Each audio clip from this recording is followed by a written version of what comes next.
De cette dépanneuse dont le conducteur s'est engagé hier soir imprudemment dans les eaux en crue de l'Adour, seul reste visible le gyrophare.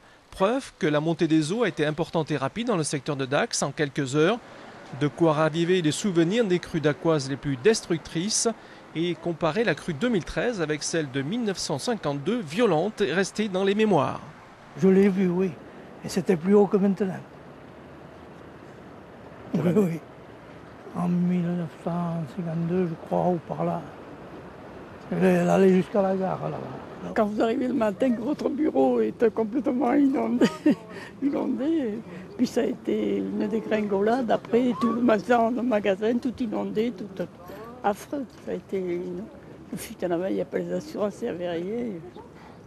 Ça a été affreux, affreux, affreux. Des crues ancestrales mais riches d'enseignements en matière de prévention. Dans les années 70 et 80, de nombreux aménagements ont été réalisés, comme ces déversoirs dans des bassins d'expansion des crues, en amont et aval du centre-ville.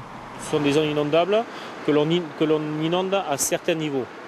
Donc elles sont protégées jusqu'à 5,15 là par rapport à ce déversoir. On a le même en aval, sur la partie aval de ce casier. Le remplissage se fait sur un certain temps et ça permet de calmer la montée des eaux au niveau du centre-ville. Pas de panique donc à Dax, c'était le message des autorités aujourd'hui, mais de la prudence aux abords des zones et routes inondées. Retour vers la décrue lent et progressif dans les prochains jours, les niveaux d'eau en amont et la météo étant favorables.